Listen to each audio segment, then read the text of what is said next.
नमस्कार. आपल्या अण्णा या YouTube चॅनलवर आपणा सर्वांचं स्वागत. अखिल भारतीय नाट्य परिषदेचं 100वं नाट्य संमेलन या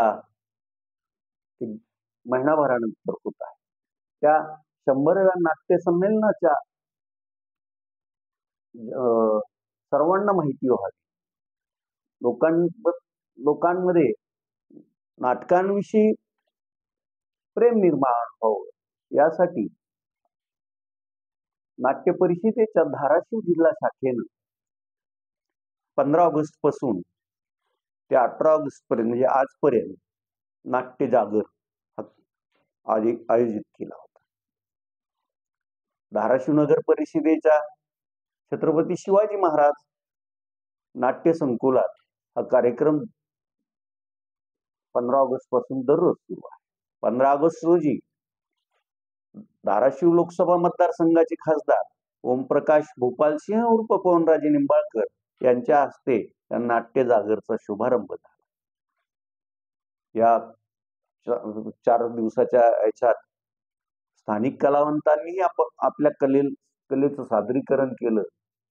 त्याचबरोबर नामांकित असे राज्यातील कलावंत, नाट्यलेखक, समीक्षक, गायक, तमाशा कलावंत आदींनी इथे येऊन आपली हजेरी लावली आणि धाराशिवकरांना आपल्या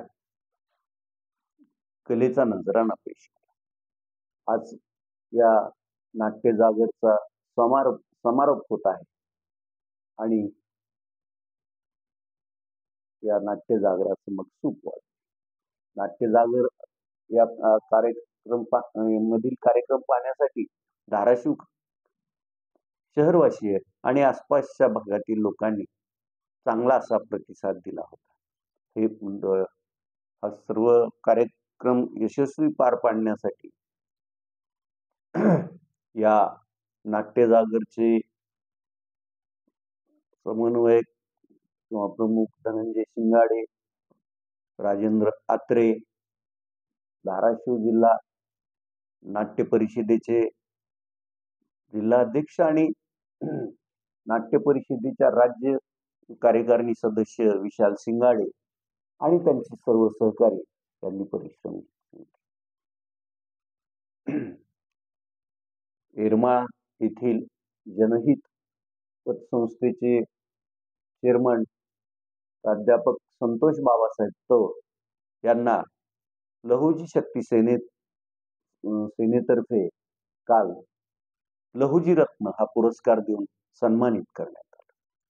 लहुजी शक्ती सेनेचे प्रमुख विष्णू कसबे, भाजपचे विधान परिषदेवर नुकतेच निवडून आलेले आमदार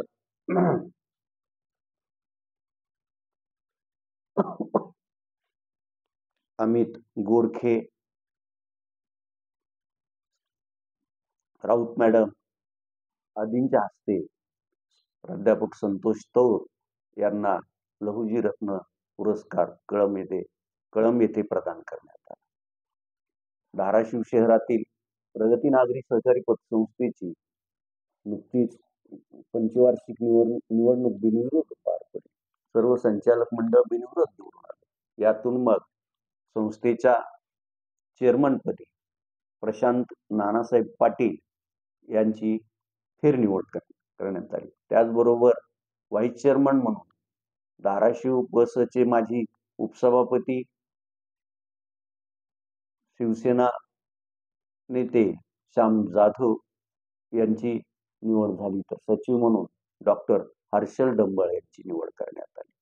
या सर्व नूतन पदाधिकाऱ्यांचे सर्वत्र कौतुक होत आहे, त्यांचं अभिनंदन करण्यात येतं.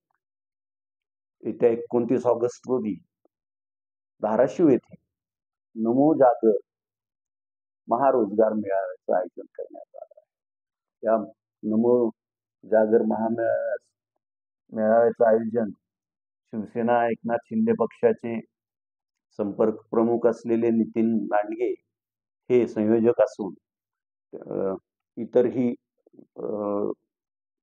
मंडळी त्यांना त्या हा मेळावा यशस्वी व्हावा यासाठी त्यांना सहकार्य करीत आहे. या महामेळाव्यातून जवळपास 50,000 लोकांना रोजगार मिळेल अशी अपेक्षा या महाजागर महाजागरच्या संयोजकांना वाटते आहे. या मेळाव्यासाठी मुख्यमंत्री एकनाथराव शिंदे हे पण 29 ऑगस्ट रोजी धाराशिव येथे येणार असल्याचंही समजतं. परवा म्हणजे शुक्रवारी सायंकाळी बीड जिल्ह्यातील पाटोदा शहर आणि आसपास धुवाधार असा पाऊस पडला. रात्रभर हा पडलेला पाऊस 76 मिलीमीटर एवढा होता आणि त्यामुळं मांजरा नदीला पूर आला. या पुरामुळं पाटोदा शहर त्या आसपासची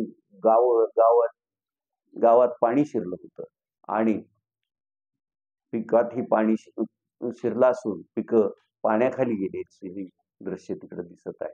त्यामुळं मग इकडं खाली संगमेश्वर प्रकल्प जो आहे तो दुसऱ्या वेळी पूर्णपणे भरला आणि त्याला आधार भिंत, त्याची जी आडवी भिंत आहे, पाळू आहे, त्याच्यावरून पाणी नदीपात्रात हे होत होतं आणि इकडं मग त्याचा रूपांतर पुढं पुरात झालं.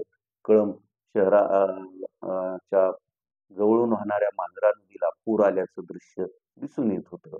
खाली पाऊस नसला तरी वर पडलेल्या पावसामुळं मांजरा धरणाच्या जलसाठ्यात वाढ झाली, हेही तेवढंच खरं आहे.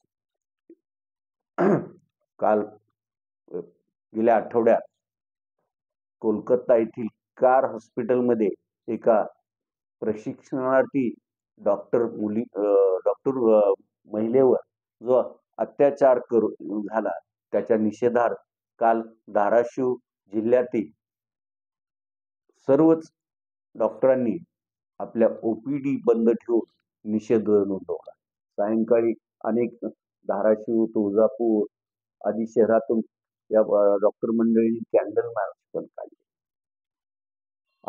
इंडियन मेडिकल असोसिएशन आणि इतर संघटनांनी या बंदचं आव्हान केलं होतं. यामुळं रुग्णांना थोडंफार त्रास सहन करावा लागला, पण कोलकाता येथील घटनेबद्दल तीव्र असा निषेध जिल्ह्यातून व्यक्त करण्यात आला. आज तुर्तास एवढंच. धन्यवाद.